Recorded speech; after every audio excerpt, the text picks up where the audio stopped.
Rachel was desperate to play Eva Peron. You know, it was her. It was her idea. And But it's hard. And it's lonely. It's very lonely. I just know that if that loneliness can exist, so can other things. And I will be okay. And to everyone who hates when I win, the winged victory came to the Louvre in pieces. And people still line up to see her. And I can only hope that despite my flaws, and despite my cracks and my breaks, and there are many of them, that at every premiere and everything I do, people will wait in line to see. Rachel Zegler's career just hit an all-time low, and it's looking like there is no way back for her. Guys, get this. Turns out that after Rachel got blacklisted in Hollywood, she fled to the UK to begin afresh, but as she is quickly learning, she isn't like over there too. Fans aren't going to her shows, and the company that hired her is now allegedly thinking of ditching her before things get any worse. Y'all join me today as we dive into this story and figure out why industry experts are now saying Rachel Zegler should just retire once and for all. So, just when we thought life couldn't get worse for Rachel Zegler, guess what it went on and got 10 times worse. You see, as it turns out, the aftermath of Rachel's Snow White flop of a movie is worse than anyone could have ever imagined. Not only did Rachel Zegler cost Disney a ton of money, she got blacklisted in Hollywood also. Nobody wanted to work with her because she had proven to be too risky. I mean, who could blame them? For like 2 years now, Rachel has proven to be her own worst enemy. So it didn't come as a shock to many when rumors started going around that Rachel was leaving Hollywood in order to save her career. Shortly after that, it was announced that Rachel somehow managed to book one of the most coveted roles in their history. In a shocking turn of events, Rachel had managed to get cast in Tim Rice and Andrew Lloyd Webber's Evita at the one and only London Palladium. Guys, I can't stress how much this was a big deal. Actors literally dream of landing such roles, because it can completely change the course of someone's career. And especially for someone like Rachel, given her nightmare year, this was a huge deal. And she knew it too, because she said, Evita has been such an important musical to me since I was a little girl, when my dad and I would sing Don't Cry for Me Argentina together on my back patio. The opportunity to bring Jamie Lloyd's singular visionary ideas to life on stage is an honor unlike any other. The stage has always felt like home to me, and I can't wait to make my West End debut in such great company. Now, the producers of Evita took a huge gamble casting Rachel, and many people questioned the choice. Just take a look at some of these reactions when the news was announced. How does this girl get everything? Like, I don't get it. Her singing is amazing, but as an actress and a person, she's pretty awful.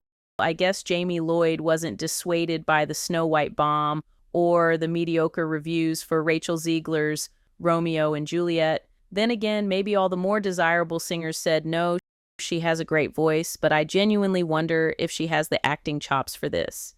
Nothing she's done so far suggests she does. I'm happy for Rachel, but a little iffy at the casting choice. For me, her voice type is all wrong, but maybe I just haven't heard her belt.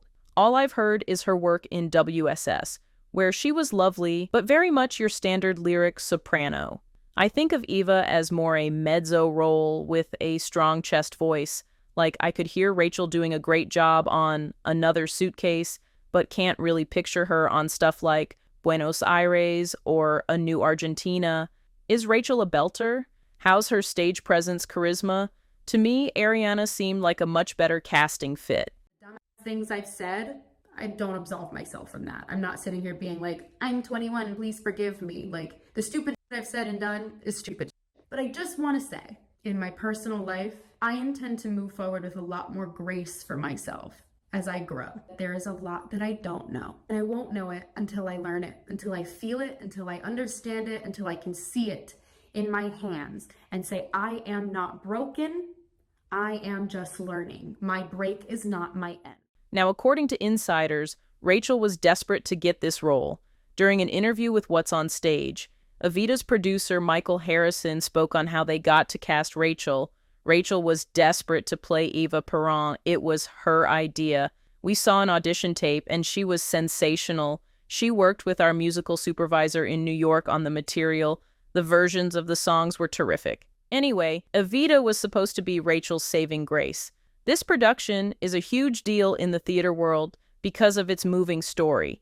It's basically a captivating journey through the tumultuous life of Eva Peron, aka Rachel Zegler's character. Evita tells the heartbreaking story of a visionary artist whose voice reshaped an era.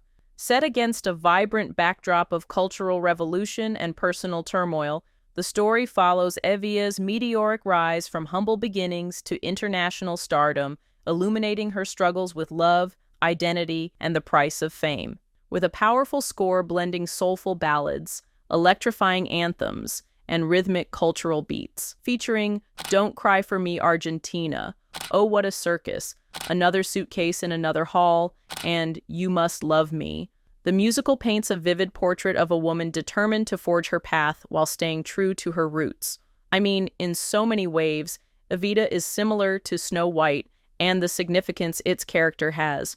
However, just like Snow White, it seems yet again Rachel Zegler has proven she can destroy any role she is given and make it a flop. You see, even before Evita's debut, it's already scheduled to flop. A quick look at the show's website shows nobody is buying tickets to see it, despite the fact that it opens in less than 5 weeks. The June, July, August, and September shows show an overwhelming amount of availability, even though ticket prices start as low as £29.50 inside the massive 2,286-seat London Palladium venue.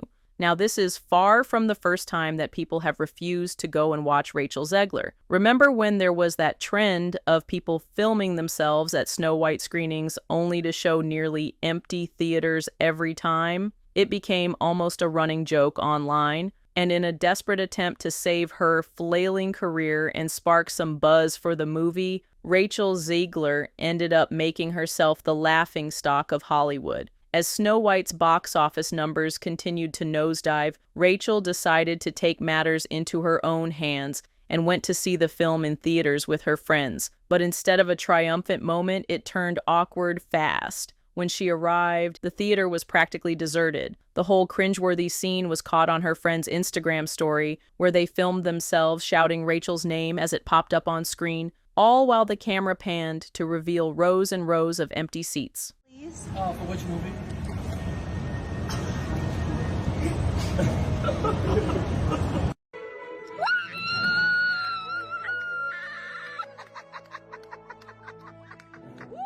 Now, since then, Rachel Zegler has faced intense backlash for her casting as Snow White, and it seems that Shadow is still following her. Snow White, which reportedly cost at least $350 million to produce and market, has struggled at the global box office, bringing in only $184.9 million since its March 21st release. The movie flopped so hard that Disney has now scheduled the movie to go up on streaming platforms just so they could mitigate their losses. Adding fuel to the controversy, Zegler's press tour drew widespread criticism. She openly disparaged Walt Disney's cherished 1937 animated original, refused to remove a pro-Palestinian tweet, and stirred further backlash by cursing former President Donald Trump and his supporters, wishing them to never know peace. Rachel ruined her career so much that even Family Guy started making fun of her. Rumors have been swirling about an upcoming Family Guy episode that's allegedly set to completely roast Rachel Zegler and mock everything she did in the lead up to her Snow White disaster. Word on the street is that this episode is going to be brutal. So brutal, in fact, that insiders claim Rachel might even be trying to get the episode pulled before it airs. You see, Rachel has somehow landed herself in the worst possible spot,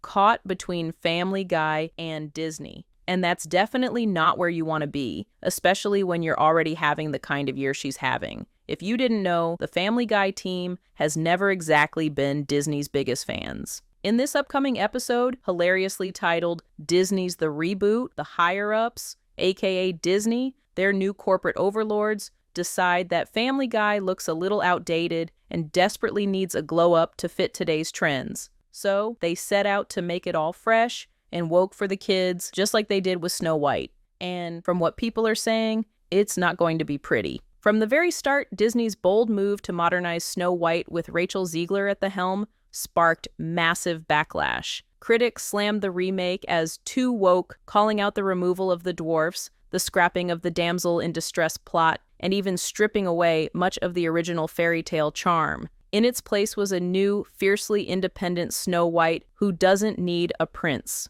But instead of applause, Disney got dragged hard. Fans accused the studio of completely losing touch with what made the 1937 classic so beloved in the first place. Now, this film isn't just another remake. It's become a lightning rod in the bigger debate over how far is too far when it comes to reimagining treasured stories. And if the rumors are true, even Jack Black made sure Rachel Zegler knew exactly how people felt about it. Guys, allegedly, insiders are saying that Rachel Zegler and Jack Black had a full-on war of words behind the scenes after Minecraft's debut completely overshadowed Snow White. And let's just say, Rachel did not take it well. Allegedly, things got heated when Rachel was told that she doesn't handle criticism well, which really set her off. Word is, Jack was throwing shade by referencing that infamous 2023 interview where Rachel clapped back at people who were calling her out over her controversial Snow White comments. We're making things that make people connect with one another. And there are people out there who say things that make people want to not come together, that make people want to fight, and it's just not worth the time and energy, Zegler explained. Choosing thankfulness and gratefulness is choosing peace. As much as you'd like to remind people verbally that being in the spotlight doesn't absolve you of your humanity, that you're allowed to have human moments, it doesn't necessarily do what you want it to do, it fuels them more.